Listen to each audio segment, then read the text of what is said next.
সাথে পড়েন আল্লাহুম্মা সাইয়্যিদিনা মাওলানা মুহাম্মদ ওয়া আলা আলি সাইয়্যিদিনা মাওলানা মুহাম্মদ বালাগাল উলা বিকামালিহি কাশাফাদ দুজা বিজামালিহি মুহাম্মদ মাতলায়ে দীওয়ানি মা মাতলায়ে খুরশিদ শকাশ সিনায়ে সুজান মা বালাগাল উলা বিকামালিহি কাশাফাদ দুজা বিজামালিহি সূরাতে ইউসুফ বিদারি হিকমতে লুকমান মা কারিয়ে কুরআন বারি এ দিলে শাদমান মা বালাগাল উলা বিকামালিহি কাশাফাদ দুজা বিজামালিহি হাসনাত জামিউ খাসালিহি সাল্লু আলাইহি আল্লাহুম্মা আমিন ربنا ظلمنا أنفسنا وإن لم تغفر لنا وترحمنا لنكونن من الخاسرين أي الله تعالى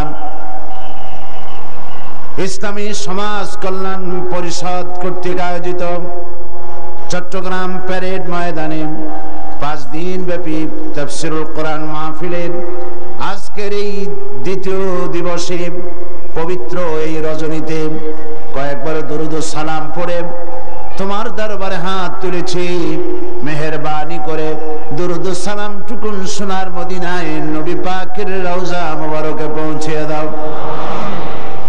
तमाम পৃথিবীর মাটির নিচে যত মুমিন মুমিনাত শুয়ে আছেন তাদের আরো পরে সওয়াব পৌঁছিয়ে দাও রব্বুল আলামিন। এই মাহফিলের আয়োজন যারা করেছেন আর শোনার জন্য যারা এসেছেন, কিয়ামতের দিন মুসিবতের সময় এই মাহফিল আমাদের সকলের জন্য নাজাতের ওসিলা বানিয়ে দিও। সুবহান রাব্বিকা রাব্বিল ইজ্জাতি আম্মা ইয়াসিফুন ওয়া সালামুন আলাল মুরসালিন ওয়ালহামদুলিল্লাহি রাব্বিল আলামিন। জনাব সভাপতি আল্লামা হযরত মাওলানা শামসুদ্দিন সাহেব মদ্দিজুল্লুল আলী, হাজারাত উলামায়ে কিরাম, সম্মানিত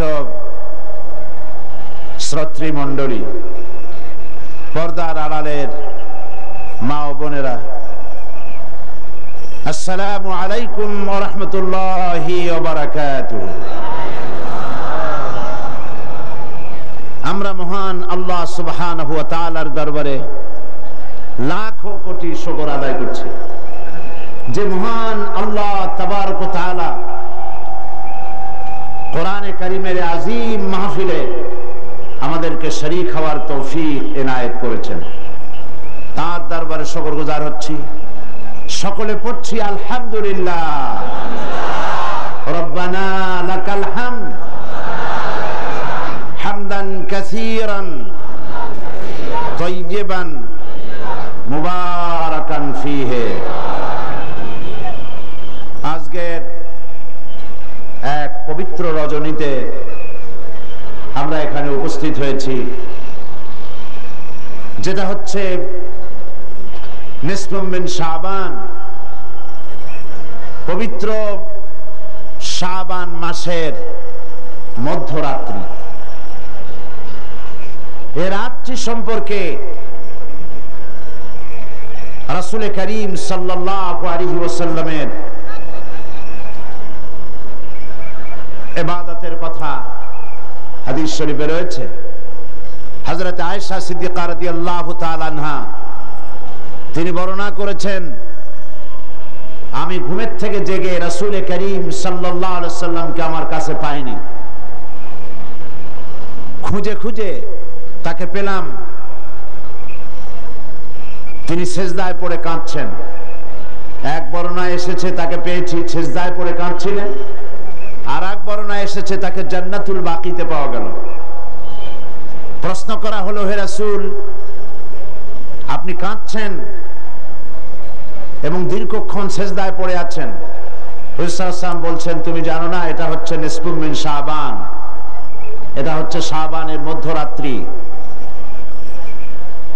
অর্থাৎ এটা থেকেই রমজান মুবারকের প্রস্তুতি পর্ব শুরু হয়। রাসূল করিম সাল্লাল্লাহু আলাইহি ওয়াসাল্লাম এই রাত থেকেই রমজান মুবারকের প্রস্তুতি গ্রহণ করতেন। ইসলামের মধ্যে সবচেয়ে শ্রেষ্ঠ রজনী হচ্ছে লাইলাতুল কদর। শবে বরাতকে লাইলাতুল কদরের সমপর্যায়ের নেওয়া গুমরাহি। লাইলাতুল কদর হচ্ছে ইসলামের সবচেয়ে শ্রেষ্ঠ রজনী, যে রাতটা হচ্ছে আল্লাহ পাকের কাছে অত্যন্ত পবিত্র, যে রাতটি হচ্ছে খায়রুম মিন আলফি শাহর,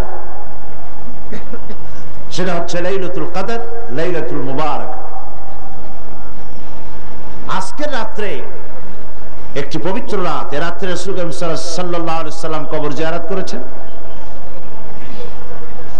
নফল ইবাদত করেছেন, কাঁদাকাটি করেছেন।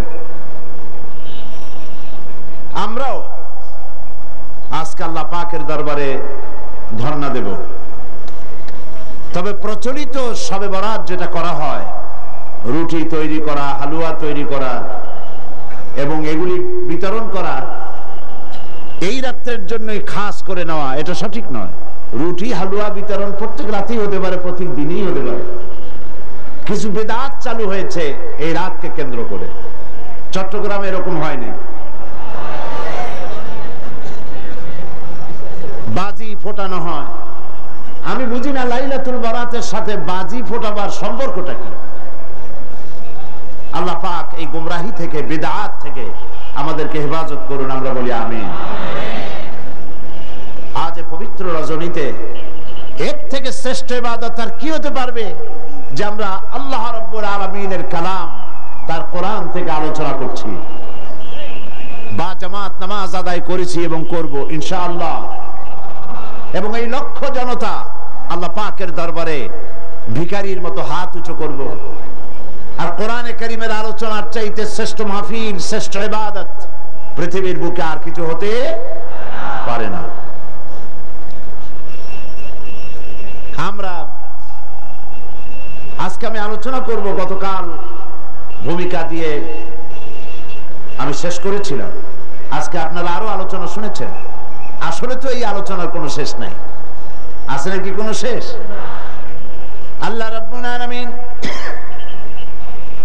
কোরআনে কারীমের ভিতরে বলেছেন, কুল লাউ কানাল বাহরু মিদাদান লিকালিমাতি রাব্বি লানাফিদাল বাহরু ক্বাবলা আন তানফাদা কালিমাতু রাব্বি ওয়ালাউ জিনা বিমিসলিহি মাদাদা।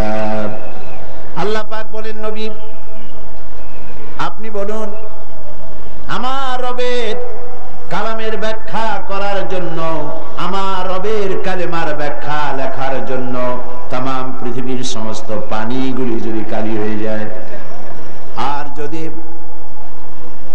ওই পানিরূপ কালি দিয়ে আমার রবের কালেমার ব্যাখ্যা যদি লেখা শুরু হয়ে যায়, লিখতে লিখতে তামাম পৃথিবীর সমুদ্রের পানিগুলি সব শেষ হয়ে যাবে, আমার আল্লাহ পাকের কালেমার ব্যাখ্যা লেখা শেষ হবে না।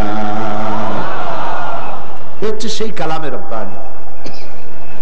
যুগ যুগ ধরে লোকেরা শুনছে, শুনবে, শেষ নাই। এত শোনার পরেও কাঙ্ক্ষিত মানের অগ্রগতি, উন্নতি আমাদের হচ্ছে কি? কথা বোঝেন নাই বোধহয়, হচ্ছে না। যে পরিমাণ শুনছি সেই পরিমাণ আমল আমাদের মধ্যে হচ্ছে না। এ কথাটা ঠিক কিনা? এই মাহফিল আজ এই লাইলাতুল, এই পবিত্র রাত্রে এত লোকের উপস্থিতি হয়েছে, নারী পুরুষ। একজন লোক কি বলতে পারবেন যে জীবনে আমি কোনো ওয়াজই শুনি নাই, কোনো তাফসীর আমি জীবনে শুনি নাই? পারবেন কেউ বলতে? পারবেন না। প্রত্যেক ব্যক্তি শুনেছেন। কেউ 10টা শুনেছেন, কেউ 20টা শুনেছেন, কেউ 100টা শুনেছেন। এবার চিন্তা করুন, কোন মাহফিলেই তো খারাপ কথা বলা হয় না। হাক্কানি আলেম যারা, হাক্কানি ওলামা, হাক্কানি পীর মাশায়েখ যারা, তারা সব সময় কোরআন হাদিস ভিত্তিক কথা বলেন। কোন মাহফিলে বলা হয় না যে চুরি করবেন অনেক সওয়াব পাবেন, মিথ্যা কথা বলবেন কিয়ামতে জাহান্নাম থেকে মুক্তি পাবেন, এরকম কথা বলে কেউ? ওজনে কম দিবেন, ব্যবসায় ভালো বরকত হবে, কেউ বলে এমন কথা? পরের জমিনে ডাল ঠেলবেন, জমিনে ফসল খুব বেশি হবে, কেউ বলে এরকম? বলে না। সব জায়গায় বলা হয় মিথ্যা পরিত্যাগ করুন, গীবত করবেন না, অহংকার করবেন না, ওজনে কম দিবেন না, জিনা করবেন না, মদ পান করবেন না, সুদ ঘুষের কাছে যাবেন না, বিবিকে পর্দায় রাখবেন। এইসব কথাই তো মেইনলি বলা হয়, নাকি বলে? আচ্ছা,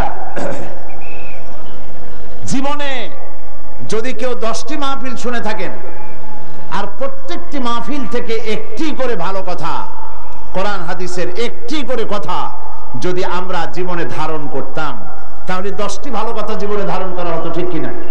তাহলে আমাদের জীবনটা খারাপ হইতো না আরো সুন্দর হইতো? তাহলে কি বোঝা যাচ্ছে? আমরা যা শুনি পরিপূর্ণভাবে আমল করি না। গলতটা কোথায়? মুসলমানের সংখ্যা তো এখন কম না। এই মুসলমান এক সময় সংখ্যায় খুবই কম ছিল। সেই কম সংখ্যক মুসলমানেরা 8খানা শুকনো রুটি, একটুখানি খেজুর, 1 গ্লাস অথবা আধা গ্লাস, 1 ঢোক পানি খেয়ে রোম, শাম, পারস্যকে প্রধানত করেছিল। এটা ঠিক কিনা? অর্ধেকটা পৃথিবী মুসলমানদের পায়ের তলায় আসছিল, কথা ঠিক কিনা? আর সেই মুসলমানদের সংখ্যা এখন 130 কোটি পার হয়ে গেছে। কিন্তু আজ মুসলমানের সেই মর্যাদা আছে কি? নাই, সেই মর্যাদা নাই। পৃথিবীতে মুসলমানেরা সবচাইতে নির্যাতিত, অবহেলিত,